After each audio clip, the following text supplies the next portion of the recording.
जो पानी से नहाएगा वो सिर्फ और सिर्फ लिबास बदल सकता है। जो पानी से नहाएगा वो सिर्फ और सिर्फ लिबास बदल सकता है। जो पसीने से नहाएगा दोस्तों वो पूरी दुनिया का इतिहास बदल सकता है। पूरी दुनिया का इतिहास बदल सकता है।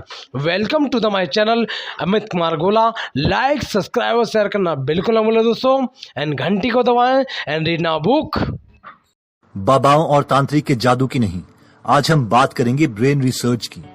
जॉन जे मेडिना एक डेवलपमेंट मॉलिक्यूलर बायोलॉजिस्ट हैं, जिनका मेन रिसर्च एरिया है isolation and characterization of genes involved in human brain development. John Medina ने अपना maximum professional career mental health को समझने में लगाया है, और इसके बाद ही उन्होंने ब्रेन के बारे में 12 रूल्स लिखे अपनी बुक ब्रेन रूल्स में।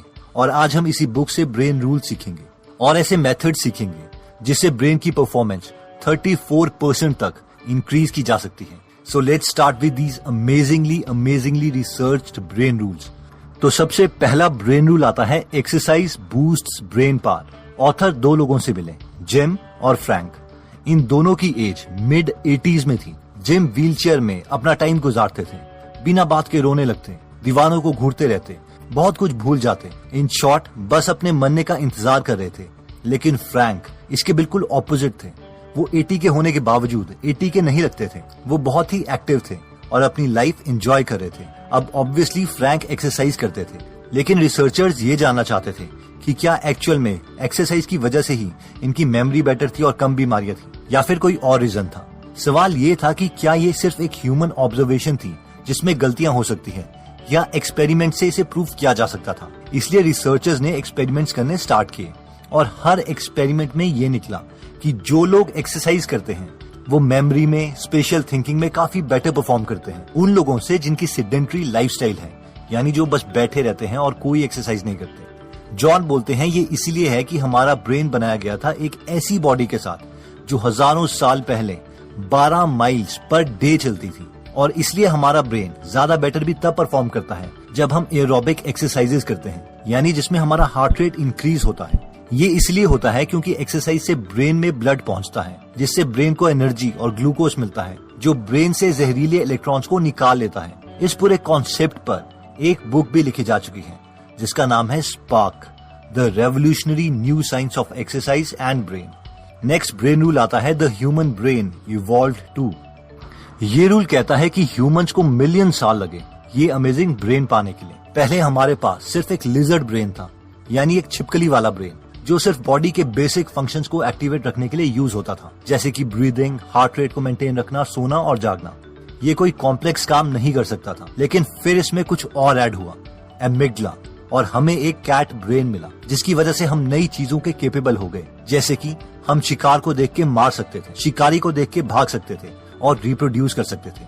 और फाइनली बहुत सालों के बाद इसमें ऐड हुआ कॉर्टेक्स, जो कि ब्रेन के इंटरनल पार्ट्स के साथ डीप कम्युनिकेशन कर सकता था, जिसकी वजह से हमें बोलने के स्किल्स, मेमोरी और प्रोसेसिंग पावर मिली। और ये सब इम्प्रूवमेंट्स तब हुई जब ह्यूमंस सवाना में आए, और जब हमने 4 टांगों के बजाय 2 टांगों पर चलना सीखा, जिसकी वजह से हमारी बॉडी को कम एनर्जी की जरूरत पड़ती थी, और वो सारी एक्स्ट्रा एनर्जी ब्रेन को डेवलप करने में यूज होती थी, जिसकी बदौलत हमें ये अमेजिंग कॉम्प्लेक्स ब्रेन मिला। नेक्स्ट ब्रेन रूल आता है every brain is wired differently. Michael Jordan, जो कि वर्ल्ड के एक बेस्ट बास्केटबॉल प्लेयर रहे हैं, उन्होंने 1994 में बास्केटबॉल छोड़कर बेसबॉल ज्वाइन कर ली थी, और जॉर्डन को एक के बाद एक हार का सामना करना पड़ा।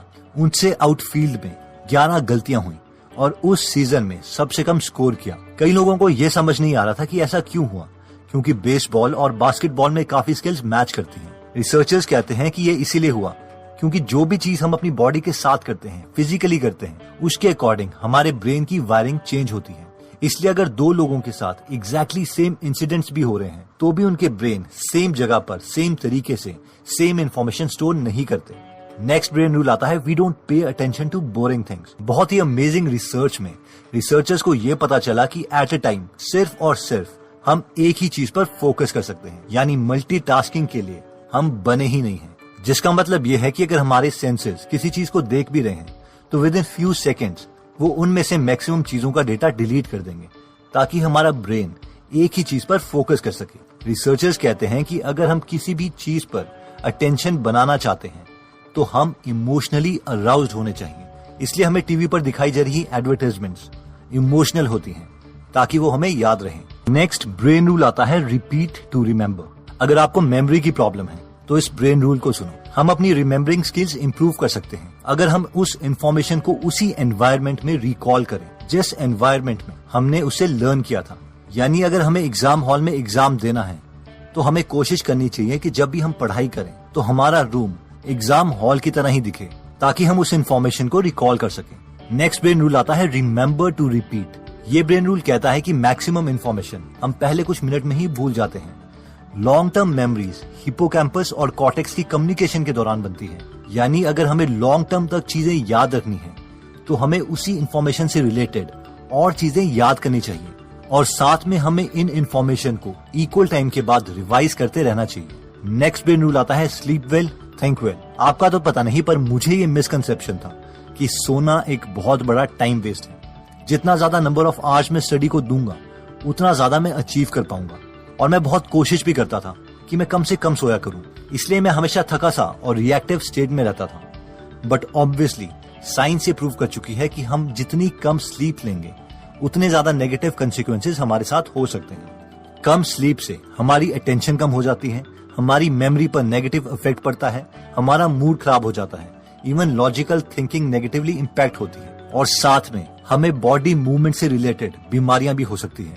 एक स्टडी में रिसर्चर्स ने ये शो किया कि अगर नासा के पायलट्स 26 मिनट का एक छोटा सा नैप भी ले लेते हैं तो उनकी परफॉर्मेंस 34% तक इम्प्रूव की जा सकती है। और ये इसीलिए है क्योंकि हमारे ब्रेन के न्यूरॉन्स बहुत ही रिदमिक वे में एक्टिविटीज शो करते हैं। इन शॉर्ट जो पूरे दिन हमने लर्न किया था वो सोते टाइम उसे रिप्ले करते हैं।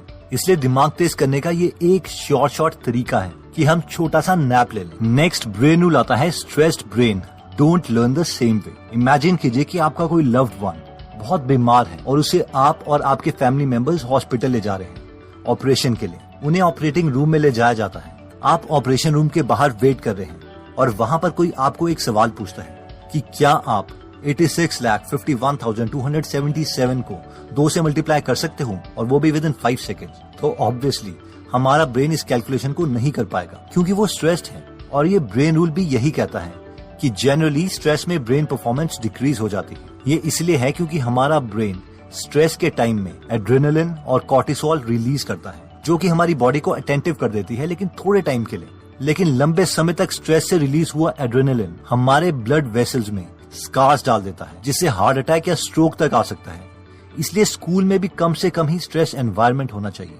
नेक्स्ट ब्रेन रूल आता है stimulate more of the senses. ये ब्रेन रूल कहता है कि हमारी जितनी ज्यादा सेंसेस किसी काम में इन्वॉल्व होगी हमें उतना ही ज्यादा याद रहेगा। मानिए कि रिसर्चर्स आपकी आंखों में पट्टी बांधते हैं और आपके नोज के पास एक नाशपाती का पीस रखते हैं ताकि आप उसे स्मेल कर पाएं, लेकिन आपको वो एक एप्पल का पीस खिलाते हैं। अगर वो इस कंडीशन में आपसे पूछते हैं कि आपको कौन सा फ्रूट खिलाया गया है तो हम में से मैक्सिमम लोग कहेंगे कि हमें नाशपाती टेस्ट किया था। ऐसा इसलिए है क्योंकि हमने नाशपाती को स्मेल किया था, यानी एक सेंस ज्यादा यूज करी थी। इसी तरीके से अगर हम स्टडी करते वक्त रूम में एक पर्टिकुलर परफ्यूम या एयर फ्रेशनर यूज करते हैं तो जब भी हम उस परफ्यूम को किसी और जगह सूंघेंगे तो हमें अपने स्टडी रूम की याद आएगी और हो सकता है कि हमें स्टडी करने का मन भी कर जाए। नेक्स्ट ब्रेन रूल आता है vision Trump's all other senses.